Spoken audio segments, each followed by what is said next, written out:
Hey everybody, it's Glenn, back in this video as the hits from the Marvel Legends X-Men wave keep on coming, this time courtesy of Wolverine! And there he is on the side packaging art, claws are gleaming, mouth agape perhaps saying, "I'm the best there is at what I do, but what I do best ain't very nice." And on the packaging back, spoiler, he's pictured with claws way more metallic than the actual product, and there's the Juggernaut Build-A-Figure of the wave, and joining Wolverine in this wave are Kitty Pryde, Iceman, Havoc, Rogue, Phoenix, Cable, and Deadpool. Then the packaging back bio reads, virtually indestructible and always ready for a fight, Wolverine's speciality is sending bad guys running. Sends them running? What is he, a personal trainer? I'd say his speciality is slicing and dicing them, but I guess Hasbro are keeping it PG for the kiddywinkles. So here he is, and straight out of packaging, the points of his mask were curled inwards. Not seen any other reviewer mention that, so I don't know if that's just mine. But if yours does come the same, you can do what I did and just apply some heat with a hairdryer and straighten them out.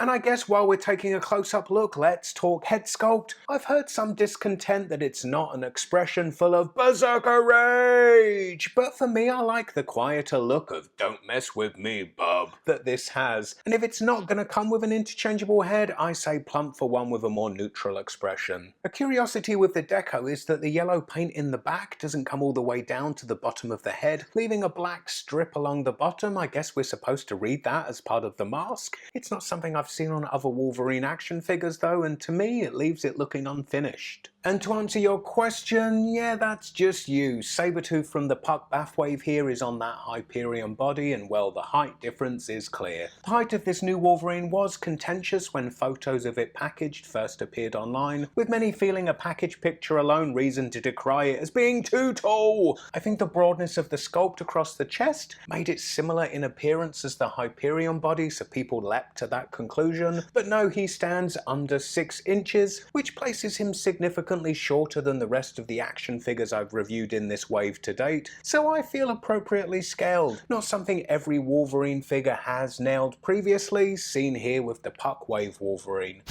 And Nate, to answer your question, other than being tall, the Puck series Wolverine is pretty decent. But I prefer this new one as the character's height is important to me. I guess Hasbro could excuse the tallness of the Puck series one, as often in the comics Wolverine is as short or as tall as the different artists have drawn him over the years. But for me, Wolverine works best as testament to it not being the size of the dog in the fight that counts, but the size of the fight in the dog. And I think this new Wolverine nails that sentiment with his short yet stocky frame, which seems purpose-made for Wolverine, so don't be surprised if we see costume variations on this body in the future, as we all know that Hasbro love to get their money's worth out of a mold. If so, I hope for the Tiger Stripe costume, which we got previously in Hasbro's Red Hulk Bathwave back in 2008. That being Hasbro essentially redecoing the earlier brown costume Wolverine from Toy Biz's Series 6 of their Legends. So for this new one to be given that same treatment would bring it full circle. As for in comparing the two brown costume Wolverines, Toy Biz versus Hasbro, which is best? Toy Biz's does hold up surprisingly well, but I go with this new Hasbro one. Not that it's an either or, as with these classic characters and their classic looks, they should be put out periodically as a gateway to new collectors who haven't been around the toy block as many times as some of us. Looking at his claws and given a tug, and they are actually removable, yet I think that may be more a byproduct of the way they're manufactured and not the intent, as he also comes with a set of interchangeable hands with claws retracted. They're cool, but personally I'd have gone with an interchangeable Berserker Rage head over the hands, and as we've learned from Electro and Eel, if you're not Spider-Man, it's one or the other.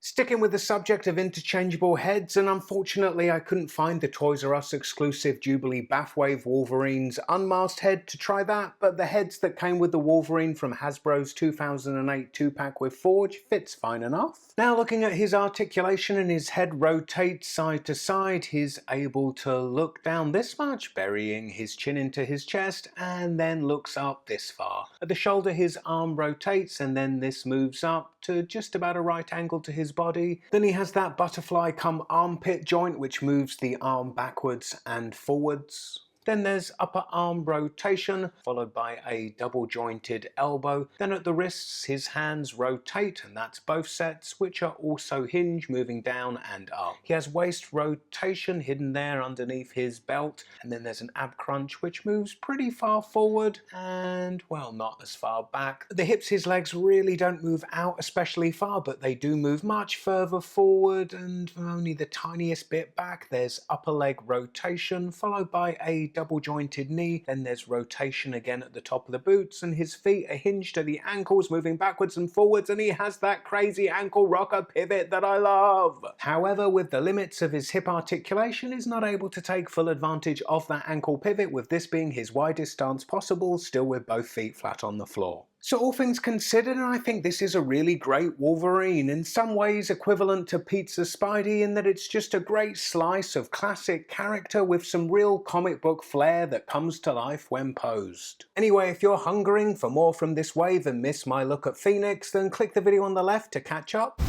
And I was asked in a previous video if the yellow jacket that came with Toy Biz's Wonder Man fits in the peg hole on the back of Hasbro's Wonder Man. Well, here's the answer to your question. It's a loose fit, but yeah, it fits. Anyway, please give this video a big thumbs up, and I hope to see you all next time. Bye.